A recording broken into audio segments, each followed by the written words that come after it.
Hi dear student, I am हितात sir. How are you all? I hope आप सब ने मेरे सारे वीडियोस देख लिए होंगे। और आज मैं आपको last video of chapter number 2 present करने वाला हूँ, and that is third indicator human development index. So चलो स्टार्ट करते हैं लास्ट टॉपिक को। Human development index is the most recent indicator, right? And mainly ये यूएनडीपी ने प्रेजेंट किया था इन 1990s में, राइट? मेनली इकोनॉमी को डेवलप मीन्स इकोनॉमी को मेजर करने के लिए ये इंडिकेटर दिया गया है कि भाई आपकी इकोनॉमी डेवलप हो रही है कि नहीं। बट ये प्रीवियस तीनों से अलग कैसे है? बिकॉज यहाँ पे इकोनॉमिक पैरामीटर को तो हम इंक्लूड कर ही रहे हैं, प्लस नॉन इकोनॉमिक पैरामीटर और नॉन इकोनॉमिक एस्पेक्ट को भी एनालाइज किया गया है। और इंडियन इकोनॉमी ने भी इसमें कंट्रीब्यूशन दिया है, and in 2010 they have make some necessary changes in this indicator, that is human development index. Mainly इसके डिटर्मिनेंट्स तीन है। तीन ही डिटर्मिनेंट्स इसलिए रखे हैं ताकि इसको कैलकुलेट करना इजी रहे, सिंपल रहे, और यहाँ पे उनकी एवरेज कंसिडर की गई है। So which are the three indicator included in HDI? So first one is life expectancy, second one is educational achievement, and the third one is good standard of living. So let us discuss all the three indicators, or we can say determinants, one by one. So let us start with the first one, and that is life expectancy. We all know the meaning of life expectancy, that on an average person born होने के बाद कितनी as तक जी रहा है, means longevity of life कितनी है, उसको हम बोलते हैं लाइफ एक्सपेक्टेंसी।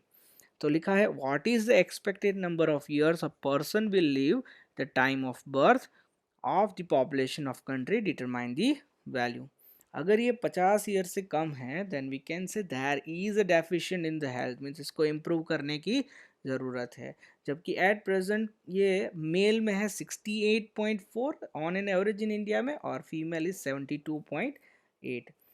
जितना ये लाइफ एक्सपेक्टेंसी ज़्यादा रहेगा, we can say better is the human development index. So I hope ये लाइफ एक्सपेक्टेंसी क्लियर हो गया होगा। Now we will discuss the second one, and that is knowledge, और वी कैन से लिटरेसी और education. So mainly knowledge को analyse करने के लिए हम ये एनालाइज करेंगे, that is adult literacy in percentage. So mainly 15 years and above population को कंसिडर किया जाता है यहाँ पे, और दो पैरामीटर के ऊपर फोकस किया जाता है। First one is number of years of schooling, that is mean year of schooling, and the expected number of years of schooling, कि भाई ऑन एन एवरेज कितने ईयर्स तक एजुकेशन लेना चाहिए और अभी हम कितना ले रहे हैं। इन दोनों का डिफरेंस जो है वो हमें बताएगा कि क्या इम्प्रूवमेंट की ज़रूरत है कि नहीं है, राइट? यहाँ पे मैंने एक टेबल आपको ड्रॉ करके दिया है, वो जस्ट फॉर इंफॉर्मेशन है, हमारे सिलेबस में नहीं है। Rank of India at present that is 112। Education index हमारा है 0.625। expected year of schooling is 11.7, whereas mean year of schooling is 6.3, and the HDI rank is 131 out of 188, which is very less, we can say.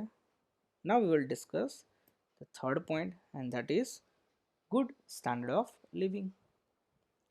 So mainly standard of living refers to the availability of, we can say, pure drinking water, medical services, then good sanitation, then infant mortality rate, then percentage of undernourished and malnourished children, then per capita calorie availability per day, then mortality rate of infant below 5 year of age, and protein and fat availability. यहाँ पे मैंने infant mortality rate वगैरह concept आपको previous videos में बता दिए हैं।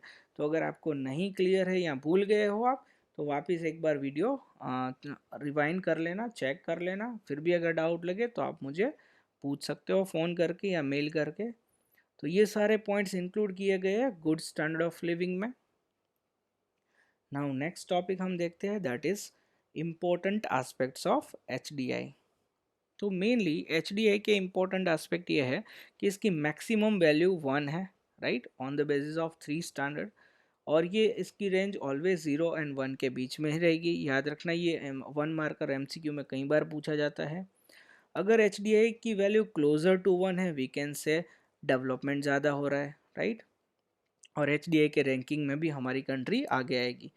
Whereas अगर कंट्री का एच डी आई जो है वो 1 से बहुत दूर है, तो हम बोलेंगे कि लेसर डेवलपमेंट है और हमारा एच डी आई रैंकिंग भी पीछे जाएगा। 2014 के हिसाब से नॉर्वे जो है वो नंबर 1 पे था विद 0.944 एच डी आई, जबकि इंडिया का एच डी आई इंडेक्स है 0.609 और हमारा रैंक है 130 out of 188 countries. The next topic is HDI for some countries of the world, that is Human Development Report 2015।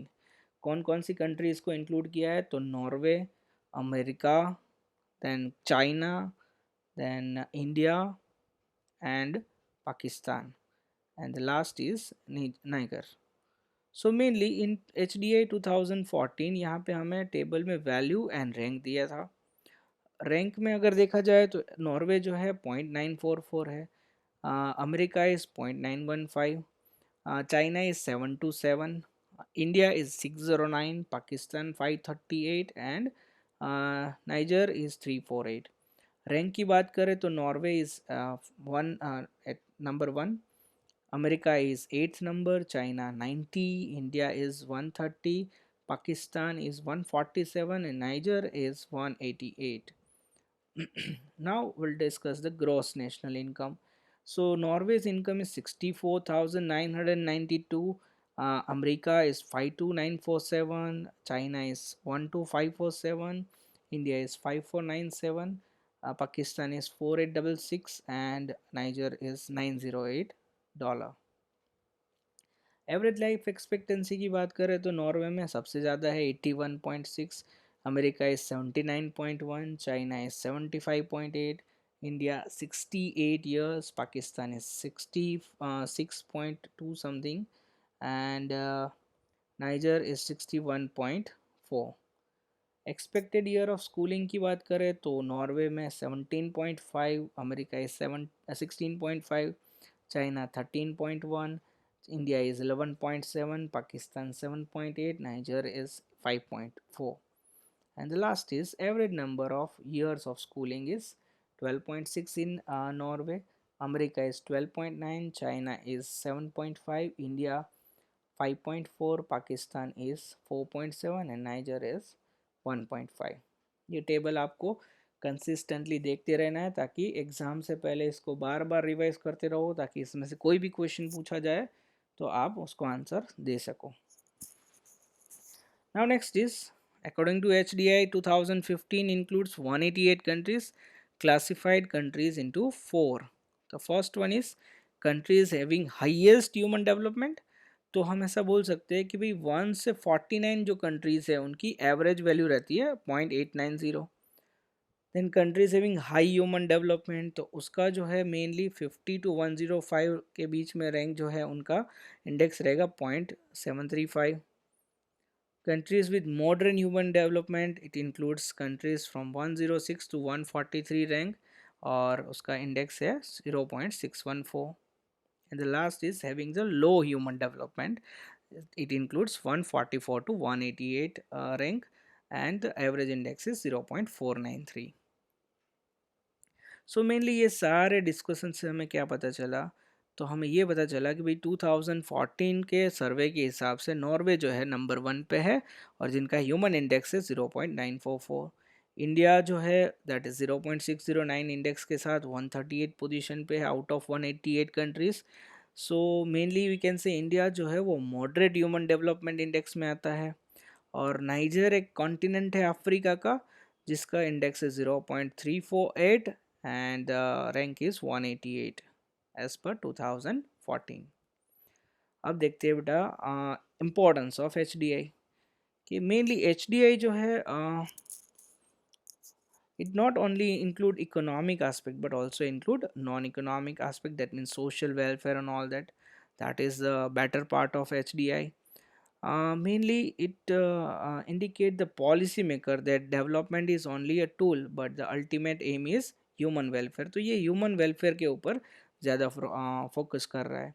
सो अगर हमें ट्रू प्रोग्रेस फाइंड करना हो तो कैसे कर पाएंगे? That is human progress plus social progress. HDI एक फंक्शनल है. दैट मीन्स अगर ये इंडिकेटर बढ़ता जा रहा है तो we can say health and educational sector improve हो रहा है. Right.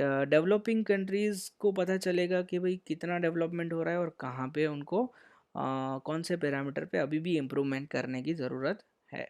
So in this sense we can say HDI एक प्रोग्रेसिव अप्रोच है.